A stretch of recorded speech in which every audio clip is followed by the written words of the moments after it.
You need to forget everything you think you know about Donald Trump's offer to buy Greenland.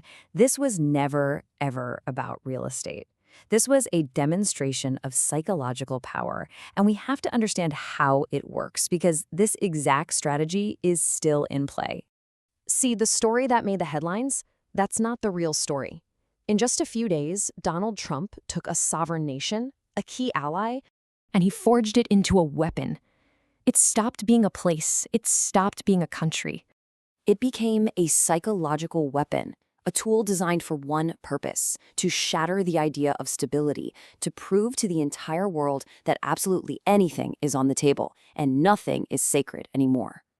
And while the world was trying to figure out what was happening, Donald Trump used one single hypnotic word to describe this deal: infinite. Now, that's not the language of business. It's not diplomacy. It's the language of a stage magician designed to shut down your critical thinking and make a wild fantasy feel like a concrete fact. And make no mistake, the world was not laughing this off. The reaction wasn't just annoyance, it was real alarm. Denmark immediately drew a hard line in the sand. Greenland had to stand up and assert its own sovereignty.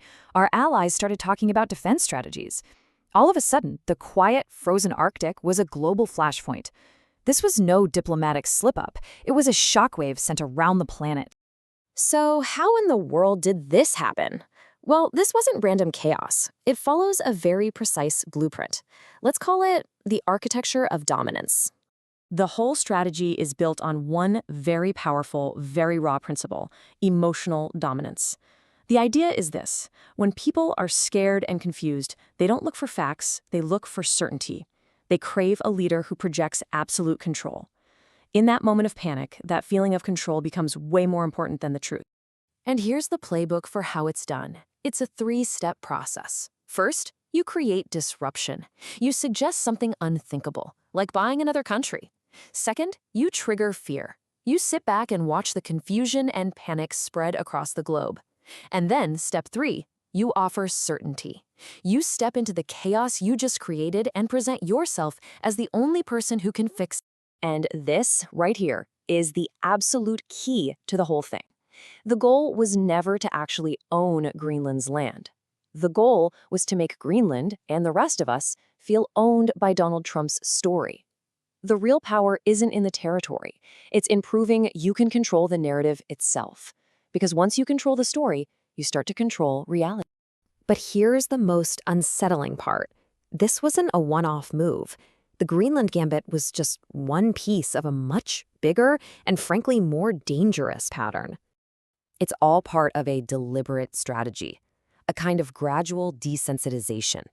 You see, you can't get people to accept a shocking new reality all at once. It's too much. So you do it in stages.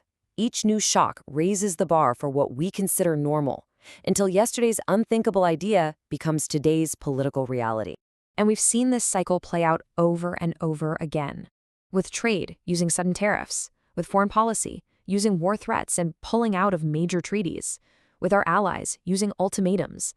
Every single time, the pattern is identical.